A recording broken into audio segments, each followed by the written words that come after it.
आप आगे आ जाए, क्योंकि अच्छा नहीं लग रहा बीच में गेस्ट। आप तैयार हैं? समय प्रारंभ होता है। जहाँ न स्वतंत्र विचार बदले मन में मुख में, जहाँ न बाधक बने सबल निर्णयों के सुख में, जहाँ सबको निजोन्नति के समान अवसर हो, शांति दायिनी निशा हर्ष सूचक वासर हो, बस उसी स्वशासित देश में जागे ही जगदीश्वर हम, जागे ही जगदीश्वर। नमस्कार, प्रस्तुत हूँ आप सभी के समक्ष ओटीटी के सेवा प्रदाताओं को सूचना प्रसारण मंत्रालय के दायरे में लाना उचित है विषय के पुरजोर पक्ष में अपना पक्ष देकर। महोदय, विषय पर कोई भी वाद विवाद करने से पूर्व मैं अपने प्रतिपक्षी साथियों के समक्ष ओटीटी के वास्तविक अर्थ को रखना चाहूंगी। ओटीटी का पूर्ण स्वरूप होता है ओवर द टॉप, अर्थात ऐसे प्लेटफॉर्म जो वीडियो के जरिए, इंटरनेट के जरिए वीडियो तथा मीडिया कंटेंट को उपलब्ध कराते हैं। अब बात आती है, क्या इसको सूचना प्रसारण मंत्रालय के दायरे में लाना उचित है? तो इस बात को मैं एक छोटे से उदाहरण से समझाना चाहूंगी। हरियाणा का एक लड़का एक लड़की को मात्र इसलिए गोली मार देता है क्योंकि उस लड़की ने उसके प्रेम प्रस्ताव को स्वीकार नहीं किया। पूछताछ के दौरान पता चलता है उसने ये काम एक बहुत ही प्रसिद्ध ओटीटी प्लेटफॉर्म की बहुत ही प्रसिद्ध वेब सीरीज के मुख्य किरदार को करते हुए देखा। महोदय, इस उदाहरण को रखने का मेरा उद्देश्य मात्र यह है कि तथ्यों को ग्रहण करने की क्षमता व्यक्तिगत भिन्नताओं पर आधारित हो। इस बात की निश्चितता बहुत कम होती है कि हम जिस समझ के साथ समाज को मानसिकता प्रदान करना चाह रहे हैं, ये जरूरी नहीं है कि उसी समाज के साथ वह दर्शक, वह श्रोता उसी समझ के साथ उस मानसिकता को ग्रहण करे। बात जब सार्वजनिक रूप से समाज में कुछ देने की आती है तो समझदारों को ही यह समझना पड़ता है क्या यह मानसिकता मेरे समाज को पोषित कर पाएगी।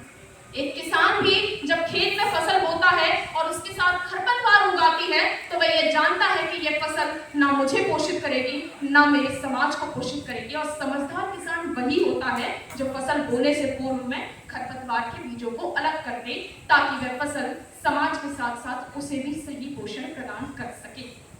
महोदय, बात जब ग्रहण करने की आती है तो कुछ लोग तो रामायण जैसे पवित्र धारावाहिक में से भी राम के किरदार को ग्रहण करते हैं और कुछ रावण के किरदार, लेकिन वहां रावण का किरदार भी इतना असभ्य नहीं होता कि हमारे सांस्कृतिक मूल्य पर, हमारी सांस्कृतिक अस्मिता पर कोई चोट पहुंचाई जाए।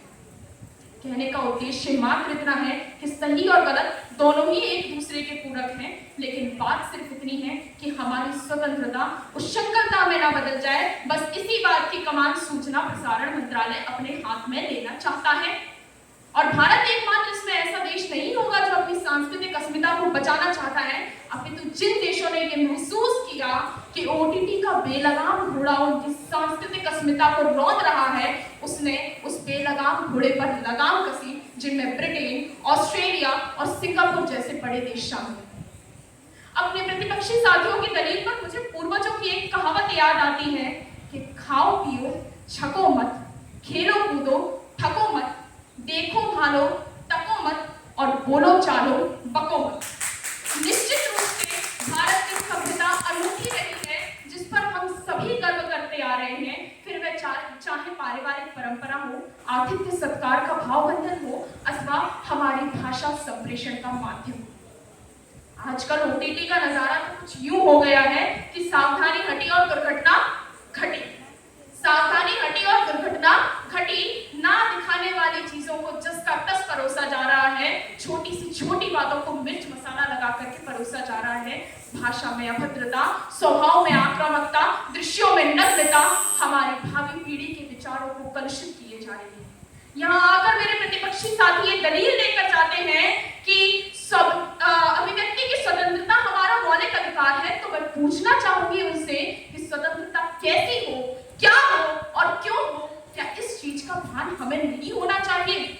हमारी स्वतंत्रता स्वच्छंदता में परिवर्तित ना हो जाए, इसलिए न्यूज चैनल्स पर एनबीए, प्रिंट मीडिया पर पीसीआई, विज्ञापनों पर एएसटीआई और फिल्म उद्योगों पर सीबीएफसी जैसी रेगुलेटरी बॉडीज लगी हुई हैं जो गलत एवं भ्रामक प्रसार को रोकती हैं। और हम युवा पीढ़ी हैं जनाब, हमें आवश्यकता है कि हम ये सहजता और सरलता भरे वेग से अपनी भाषा को, अपने देश को अभद्रता और आक्रामकता के वेग से बचाएं, उसे उसकी मौलिकता से परिचित कराएं और ओटीटी प्लेटफॉर्म को सूचना प्रसारण मंत्रालय के अंतर्गत लाएं।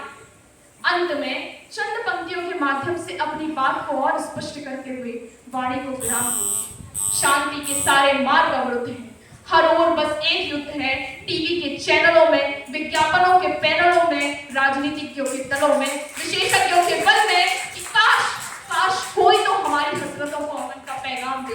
अब युद्ध नहीं,